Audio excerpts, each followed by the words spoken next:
Bon alors, c'est quoi ce truc de Backwoods là? Bougez pas, je vais vous expliquer.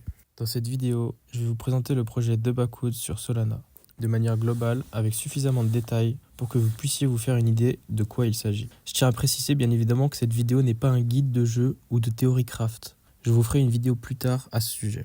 Bon alors du coup, Backwoods est un projet sur Solana qui prend la forme d'un play-to-earn gratuit, jouable sur smartphone et PC. J'ai bien dit que c'est un projet qui prend la forme d'un jeu. Car en réalité, vous allez voir que le projet va au-delà du simple jeu. Il faut comprendre que le jeu est encore très early, car il compte environ 10 000 joueurs, et le token du projet n'est pas encore sorti. Du coup, il représente aussi une opportunité, car un airdrop a été confirmé pour les joueurs pionniers. Le token du projet sera le Leaf, et aura plusieurs utilités que je vous décris plus tard. N'hésitez pas à utiliser mon code référal, qui vous donnera des avantages si vous désirez y jouer dès maintenant, gratuitement.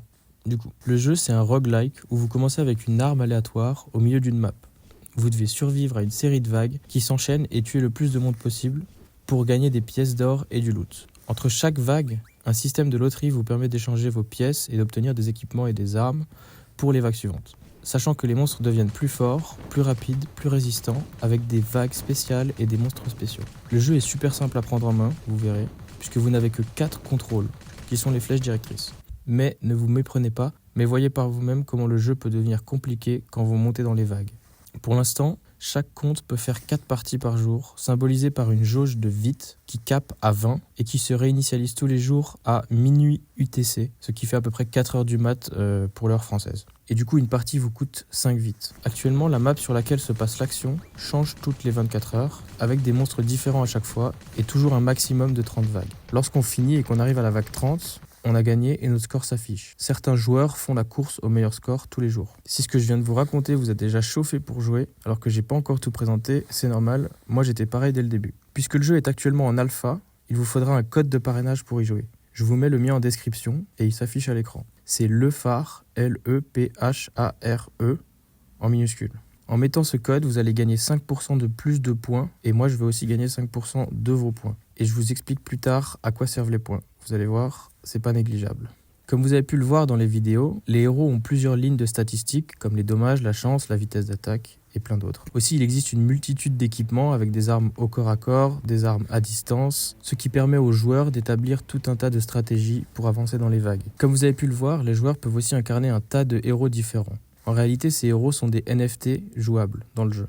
Il existe 9 races de héros qui apportent chacune des compétences particulières. Vous pouvez voir par exemple ici que les Ignis peuvent équiper des armes supplémentaires ou que les Undead commencent avec une attaque de base accrue. Bien évidemment, le jeu est gratuit et jouable sans NFT. Mais si vous le désirez, vous pouvez obtenir un des 6666 héros NFT actuellement sur le marché. Chacune de ces races a une différente rareté et donc certaines sont meilleures que d'autres. Cela impacte aussi le prix de revente du NFT, à savoir qu'uniquement la race a un impact dans le jeu et que les autres caractéristiques du NFT sont purement cosmétiques. Une fois de plus, je vous rappelle que le jeu peut tout à fait être joué sans NFT et sans trop de désavantages par rapport à un joueur qui possède un héros NFT.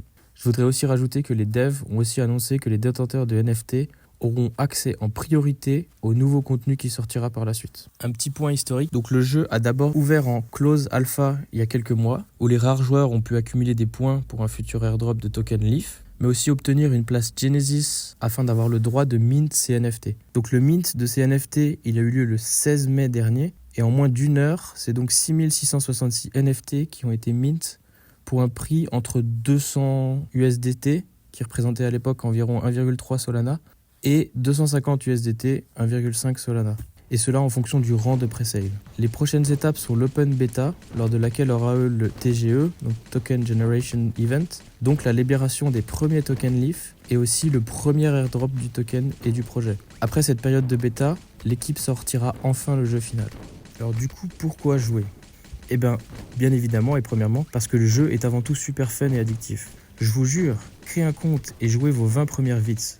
Vous allez voir, vous allez tout de suite être accro. Vous verrez que vous allez attendre le lendemain avec impatience que celle-ci se régénère pour pouvoir rejouer. Le but en alpha, c'est d'accumuler des points pour être haut dans le classement public et augmenter son éligibilité au token Leaf. Pour ce faire, il y a 3 possibilités. La première, c'est de jouer au jeu, sachant qu'une partie peut rapporter au maximum 4000 points et que vous en avez 4 par jour. Ensuite, les détenteurs de NFT, ils peuvent staker leur NFT et obtenir 4000 points par jour et par NFT, de manière passive. Enfin, Le dernier système, c'est le référal, qui donne des points aux parrains et aux filleuls. Donc comme je vous ai dit, 5% chacun. Finalement, tout le monde est gagnant. Il faut savoir que l'équipe est très collaborative et à l'écoute de la commu et a prévu une roadmap qui s'étend sur longtemps. Les devs sont actifs sur le Discord, ils nous tiennent au courant des news, des patchs pour lesquels ils n'hésitent pas à faire des nuits blanches et à travailler comme des fous.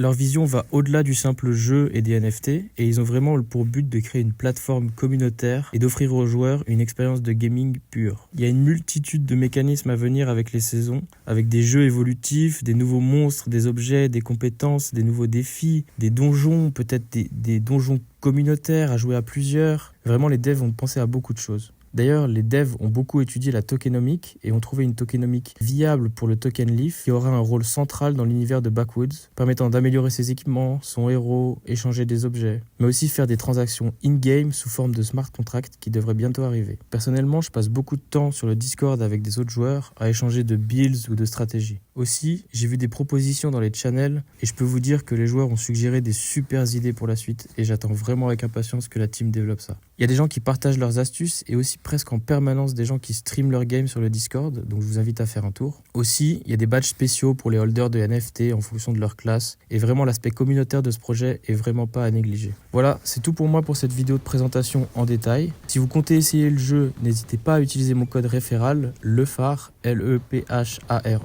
en minuscule, qui nous donne à nous deux des points bonus, donc 5% chacun. Je vous mets en description des liens utiles tels que le light paper qui répondra à l'ensemble de vos questions sur le jeu. C'est vraiment l'ensemble des connaissances actuelles du jeu, donc si vous avez une question ou si vous voulez éclaircir un point, n'hésitez pas à aller faire un tour. Et dans une prochaine vidéo, je vous expliquerai plus en détail les objets, les armes, les monstres, les différentes stratégies, comment faire pour arriver vague 30 le plus facilement, sachant qu'il y a des choses un peu contre-intuitives à faire. Et puis bien évidemment, je vous souhaite de vous amuser sur le jeu. Allez, ciao et à bientôt.